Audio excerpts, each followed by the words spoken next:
मेरे ख्याल में देखिए, ये जो खान साहब को जो गिरफ्तारी का खौफ है, इसमें जो ऑपरेटिव वर्ड है ना वो खौफ है। क्योंकि एक होता है खदशा और एक होता है खौफ। तो उसकी दोनों अलग मीनिंग्स है। और क्योंकि मुर्तज़ा सोलंकी साहब मेरे से कहीं ज्यादा बेहतर उर्दू जानते हैं और इस न्यूज़ को वो सब पकड़ सकते हैं, तो मेरे ख्याल में शायद वो मेरे से इत्तेफाक करें कि ये खौफ ज्यादा है और खदशा कम।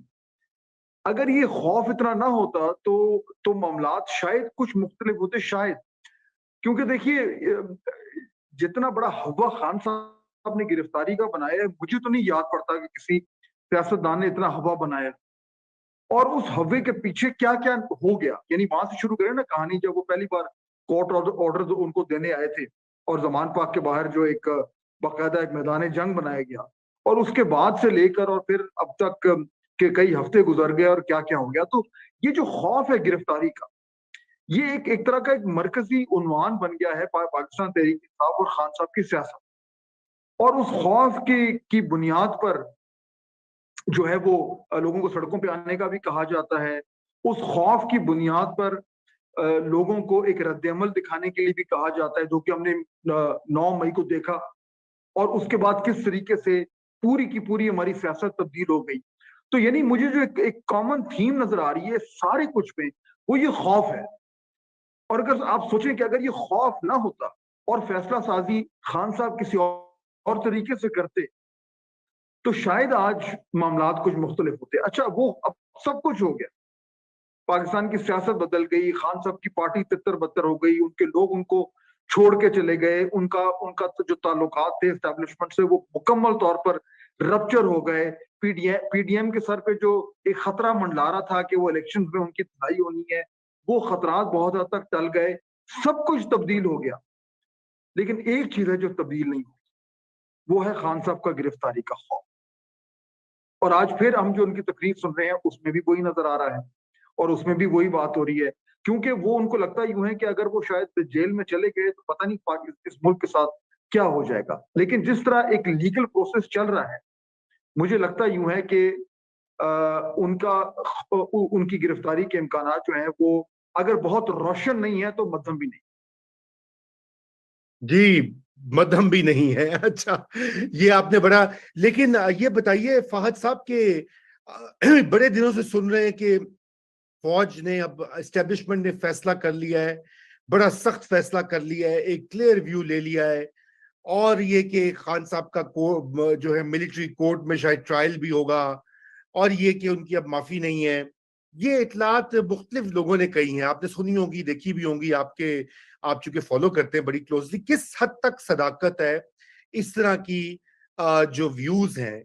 मैंने, क्योंकि आप मालूमात रखते हैं, मैंने कहा आपसे भी पूछा जाए कि क्या इतनी सख्त पोजीशन ले ली है एस्टेब्लिशमेंट ने। देखिए, पॉपुलर पॉलिटिक्स और पावर पॉलिटिक्स का जो संगम बना है, उस साल में ये हकीकत काफी तल्ख है खान साहब के लिए। मेरे ख्याल में लोग अब ये बात तो स्टैब्लिश्ड है कि जो जो ये एक जो मुकम्मल तौर पर दरार आई है, बल्कि मैं कहूँगा दरार तो फिर भी हल्का लफ्ज है ये तो। यानी वो जो सेम पेज जो है वो उस पे वो उसको ना सिर्फ वो फट गया है बल्कि वो जल गया। हम्म। फट के तो फिर भी स्कॉच टेप से आप जोड़ सकते हैं, लेकिन जब जल जाए तो वो खत्म हो जाता है। तो वो इन द शॉर्ट टर्म तो जल गया है, लॉन्ग टर्म में तो आप दोनों में से वैसे जानते हैं कि पाकिस्तान में you can't say anything, but at least the short to medium term तो वो जल चुका है। अब उसमें उसकी पॉलिटिकल ट्रांसलेशन क्या है? I mean what does it mean when we say कि जी वो one page has has been burn to sticks में खान साहब शायद जीत रहे थे, बट पावर पॉलिटिक्स में वो हार गए, शिकस्त हो गई। और इस वक्त जो रियलिटी हमें नजर आ रही है पाकिस्तान में, वो ये है कि पावर पॉलिटिक्स का गलबा है। अब वो अच्छा है वो बुरा है, हम तीनों बैठ के आर्ग्यू कर सकते हैं न्यूट्रल तरीके से और बिल्कुल एक रियल पॉलिटिक के फ्रेमवर्क में देखें तो खान साहब पावर पॉलिटिक्स में हार गए। उसका मतलब यही है कि जो इस्टेब्लिशमेंट से जो वो अपनी पॉपुलर पॉलिटिक्स के जरिए वो पावर पॉलिटिक्स की फील्ड पर खेलने की कोशिश कर रहे थे, वो उनसे गलती हुई है। और उसकी शिकस्त का मतलब यह है कि अब at least in the near term और even the medium term establishment से उनके मामलात न तो जुड़ने जा रहे हैं और न ही उनके जरिए उनका इक्तदार में वापसी का रास्ता जो है वो हमें कहीं से भी नजर आ रहा है। मेरे ख्याल में ये हार्ड रियलिटी है, चाहे पीटीआई वाले इसको बुरा कहें अच्छा कहें, दैट्स हाउ थिंग्स आर। बिल्कुल जी सोलंकी साहब। ये इससे पहले कि हम परवेज खटक वाले मामले पर गुफ्तगू करें फहद, अगला जो इलेक्शन है चाहे वो इस साल हो चाहे अगले साल हो, दोनों सूरतों में अभी तो ऐसा नजर आ रहा है कि इमरान खान के साथ जो इलेक्टेबल्स हैं उन्होंने तो कोई अपनी फ्लाइट पकड़ ली है, लेकिन जो इमरान खान के जो हार्डकोर फॉलोअर्स हैं वो ये कहते हैं कि इससे कोई फर्क नहीं पड़ता, इमरान खान खंबे को टिकट देगा और वो जो है वो सारे खंबे जीत जाएंगे, और वो कहते हैं कि जुल्फकार अली भुट्टो ने तो कुछ नहीं किया था, ये उससे भी बड़ी तब्दीली होगी। खास तौर पर वो इन्हिसार करते हैं सोशल मीडिया पे। आपको लगता है कि ये जो अंदाजा है पीटीआई के हार्डकोर का, जिसको इमरान खान भी शेयर करते हैं, इसमें कोई जान है? मेरे ख्याल में इसमें आइडियलिज्म तो बहुत ज्यादा है और अच्छी बात है, आइडियलिज्म होना चाहिए सोलंकी साहब, इसमें कोई बुराई नहीं है। शायद एक जमाना होगा कि आप भी बहुत आइडियलिस्टिक होंगे, शायद आज भी हूं मेरे ख्याल में, तो उसमें कोई बुराई नहीं है, और रजा तो हमेशा से आइडियलिस्टिक, इसमें तो कोई शक ही नहीं है। तो and which is his strength over the years, it has proved to be his very firm strength, उसमें कोई बुराई नहीं है। लेकिन आइडियलिज्म के साथ थोड़ा सा एक कॉन्टेक्स्ट भी होना चाहिए, और कॉन्टेक्स्ट ये है कि हम शायद ये सोचें कि जी जो मर्जी हो गया है, खान साहब का वोट बैंक इंटैक्ट है, and for all you know शायद हो ऐसा, मतलब हमारे पास कोई एविडेंस तो नहीं है। ऑन द कॉन्ट्ररी, हमारे पास आखिरी एविडेंस क्या था कि 9 मई से पहले जो सर्वेज हुए थे, मुख्तलिफ सर्वेज हुए हैं, उनमें खान साहब की पॉपुलैरिटी जेन्युइनली आपको उनके राइवल से बहुत ज्यादा नजर आ रही थी, कोई शक नहीं है इसमें।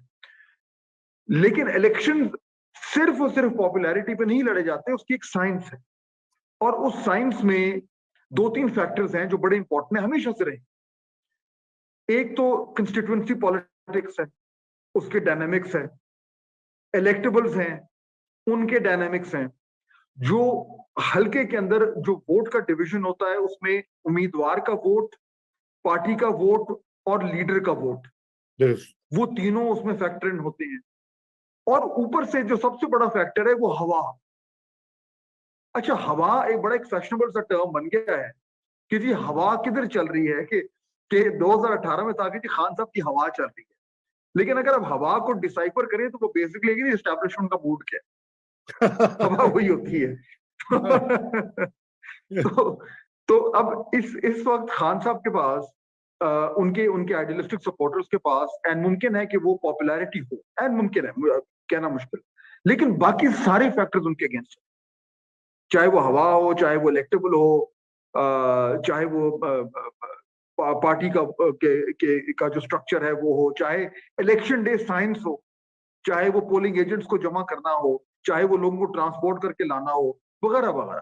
तो देखिए मिरेकल तो फिर भी हो सकता है, लेकिन अगर आप पाकिस्तान का एक तमाम तर माजी का एक रिकॉर्ड देखें, पाकिस्तान की जो सियासी एक लैंडस्केप है उसकी रियलिटीज को देखें, और आप 9 मई के बाद के वाकयात को देखें, तो उसके बाद भी अगर पीटीआई के सपोर्टर्स ये समझते हैं कि जी खंबा वाला वोट पड़ेगा और एक अब सुनामी आएगी और सबको बहा के लेके जाएगी, मुझे फ्रैंकली स्पीकिंग बहुत मुश्किल है।